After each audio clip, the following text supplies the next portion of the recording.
The rain was relentless, mirroring the storm brewing inside me.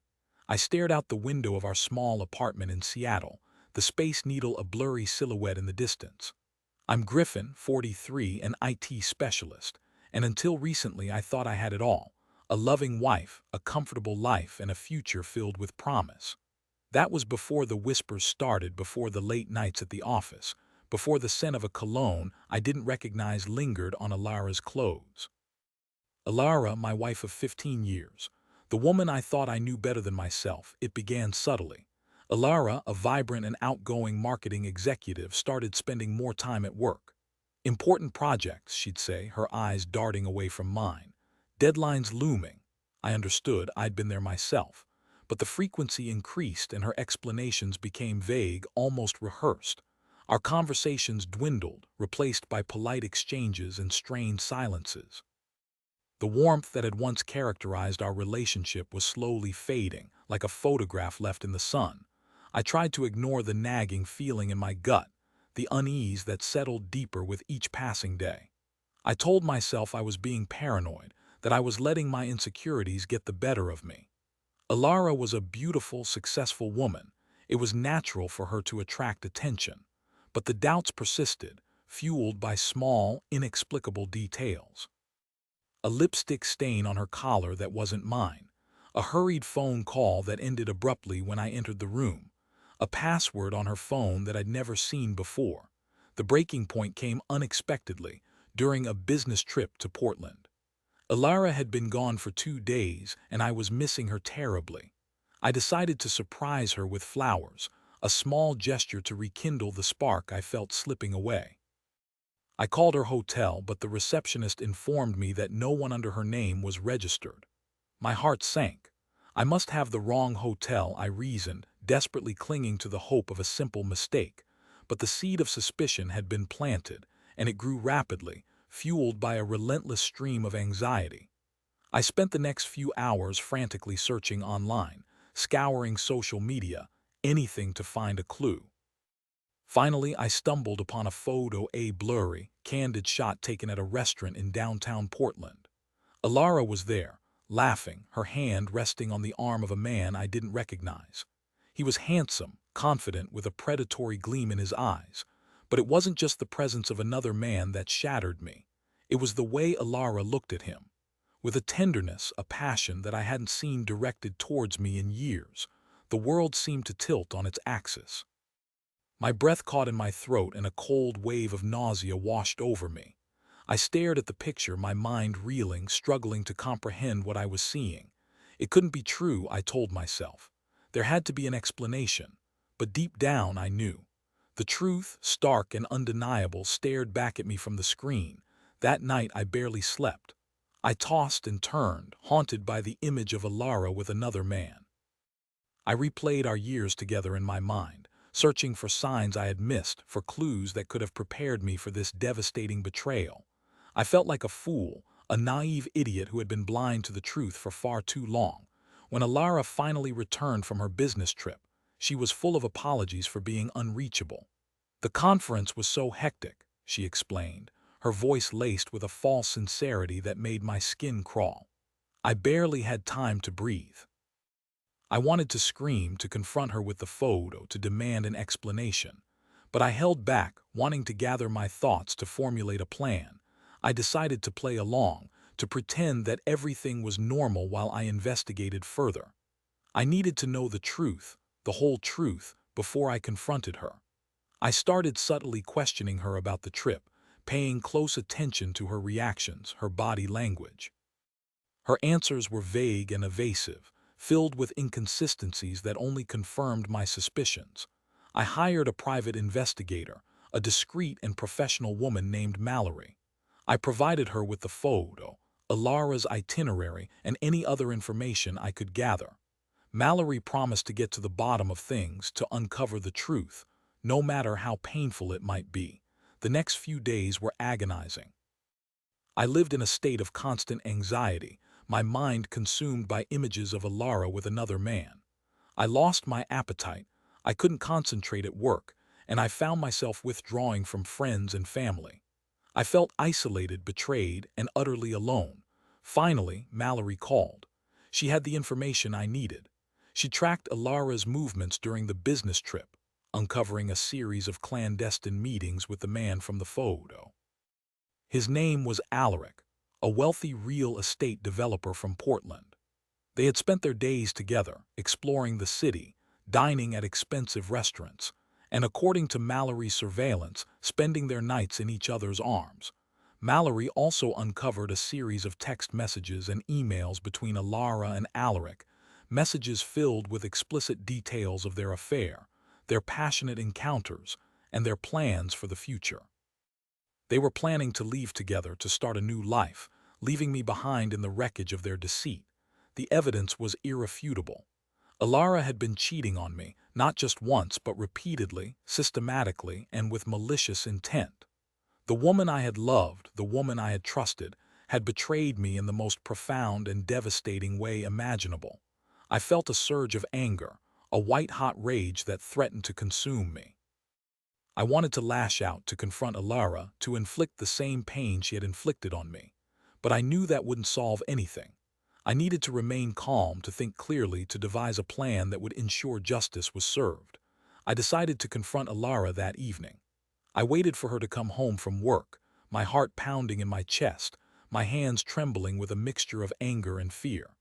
When she finally arrived, she greeted me with a perfunctory kiss and a tired smile. "Long day," she said, her voice flat, devoid of emotion. "We need to talk," I said, my voice barely above a whisper. Elara's eyes widened slightly, a flicker of apprehension crossing her face. "What is it?" she asked, her voice guarded. I took a deep breath and pulled out the photo from my pocket. I held it out to her, my hand shaking. "Do you recognize this man?" I asked, my voice trembling with barely suppressed rage. Elara's face paled. She stared at the photo, her eyes darting back and forth between Alaric's face and mine.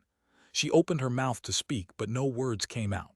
She simply stood there, frozen, caught in the act of her betrayal. "His name is Alaric," I said, my voice cold and hard. "He's a real estate developer from Portland, and he's been sleeping with my wife." Elara's eyes filled with tears. "Griffin, I can explain," she stammered, her voice choked with emotion. "Explain what?" I demanded, my voice rising. "Explain how you could betray me like this. Explain how you could lie to me, deceive me, and cheat on me for months. It just happened," she sobbed, her body shaking. "I didn't mean for it to happen. It was a mistake." "Mistake?" I scoffed. "This wasn't a mistake, Elara. This was a deliberate, calculated act of betrayal. You planned this, you orchestrated this, and you reveled in it." Elara sank to her knees, her face buried in her hands. "I'm so sorry," she wept. "I've ruined everything." "Yes, you have," I said, my voice devoid of emotion. "You've ruined our marriage, you've ruined our future, and you've ruined my trust in you forever." I told her about Mallory, about the text messages and emails, about her plans to leave with Alaric. I laid out all the evidence, exposing her lies and her deceit for the world to see. Elara didn't deny anything. She simply sat there, weeping, her body racked with sobs. She begged for forgiveness. She pleaded for another chance, but I was unmoved. Trust was gone, shattered beyond repair. "I want a divorce," I said, my voice firm and resolute. "I want you out of my life. I never want to see you again." Elara looked up at me, her eyes filled with despair. "Where will I go?" she asked, her voice barely audible. "I don't care," I said, my voice cold and unforgiving. "That's not my problem anymore." I spent the next few weeks preparing for the divorce. I hired a lawyer, gathered my financial records, and started looking for a new place to live. Elara moved out, taking only a few personal belongings with her. She didn't fight me on anything. She knew she was in the wrong, and she knew that she had lost everything. The divorce was finalized quickly and without incident. I walked away with half of our assets, including the apartment and our savings. Elara received the other half, along with a small amount of alimony for a limited time. I felt a sense of relief, a sense of closure, but also a deep sense of sadness.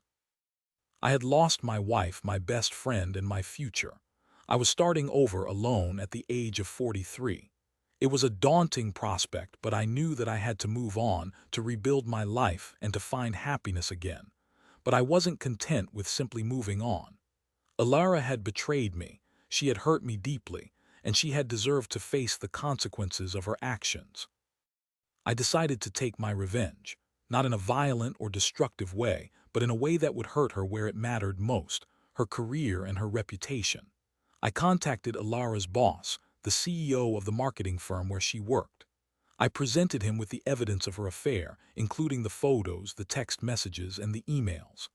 I explained how her actions had affected me, how they had disrupted my life, and how they had violated the trust of our marriage. Elara's boss was shocked and appalled. He thanked me for bringing the matter to his attention and assured me that he would take appropriate action. A few days later, I received a call from Elara. She had been fired from her job, she was furious, she was devastated, and she blamed me for everything. She accused me of being vindictive, of being cruel, and of ruining her life. But I didn't care. She had brought this upon herself. She had made her choices, and she had to live with the consequences. But that wasn't all. I also contacted Alaric's wife, a successful businesswoman named Bront. I presented her with the evidence of her husband's affair with Elara. Bront was equally shocked and appalled. She thanked me for my honesty and assured me that she would take appropriate action. A few weeks later, I learned that Bront had filed for divorce from Alaric. She had also exposed his affair to his business partners, causing him to lose several lucrative deals. Alaric's reputation was ruined, and his career was in shambles. I felt a sense of satisfaction, a sense of justice, knowing that Elara and Alaric had both paid the price for their betrayal.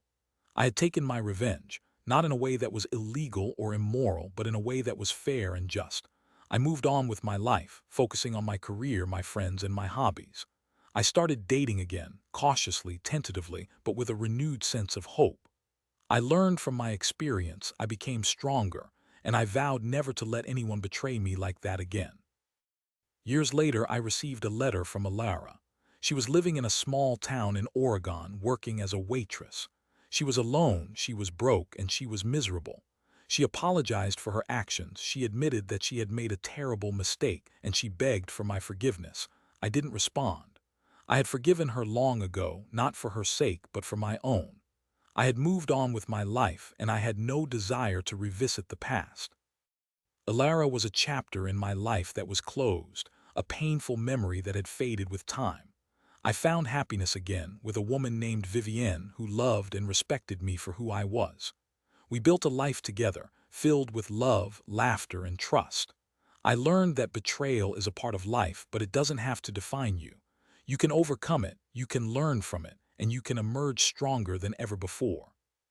But the scar of Elara's betrayal will always remain, a reminder of the pain I endured and the lessons I learned.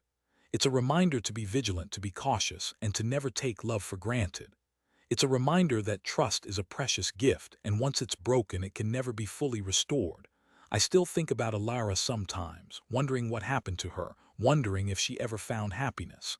But I don't dwell on it. I've moved on, I've built a new life, and I've found peace. And that's all that matters. One evening, a few years after my remarriage, Vivienne and I were walking through Cary Park, enjoying the stunning view of the Seattle skyline. As we stood there hand in hand, watching the sunset paint the sky with vibrant colors, I couldn't help but feel a sense of gratitude for all that I had. I had overcome adversity, I had found love again, and I had built a life that was truly fulfilling. Suddenly, I saw a familiar figure sitting on a nearby bench. It was Elara, looking older and more worn than I remembered. She was alone, staring out at the city with a melancholic expression on her face. Vivienne squeezed my hand, sensing my unease. "Is everything all right?" she asked, her voice filled with concern. I hesitated for a moment, then nodded. "Yes, everything's fine," I said, forcing a smile. "Just a ghost from the past." We continued our walk, leaving Elara behind. As I walked away, I couldn't help but feel a pang of sympathy for her. She had made her choices, and she was now living with the consequences. But I also knew that I had made the right decision, the decision to move on, to forgive, and to find happiness again. The rain had stopped, and the sun was beginning to peek through the clouds, casting a golden glow over the city. I took a deep breath, filling my lungs with the fresh, clean air. I was free, I was happy, and I was grateful for the life I had. And that was all that mattered. My story is a testament to the resilience of the human spirit, a reminder that even in the face of betrayal and heartbreak, we can find the strength to overcome adversity and to create a new and better life for ourselves. It's a story of forgiveness, of healing, and of the enduring power of love. And as I stood there with Vivienne by my side, I knew that I had finally found peace. The storm had passed, and the sun was shining again. And I was ready to embrace the future with all its possibilities and all its uncertainties. My journey was long and arduous, filled with pain, betrayal, and loss. But it was also a journey of growth, of self-discovery, and of ultimate triumph. And I wouldn't trade it for anything in the world. I hope that my story has inspired you, that it has given you hope, and that it has reminded you that even in the darkest of times, there is always light at the end of the tunnel. Never give up on yourself, never give up on love, and never give up on the possibility of a brighter future. Remember, you are stronger than you think. You are more resilient than you know, and you are capable of overcoming any obstacle that life throws your way. Believe in yourself, trust in your instincts, and never let anyone dim your light. The world needs your unique talents, your unique perspective, and your unique voice. So go out there and shine, and never let anyone stop you from achieving your dreams.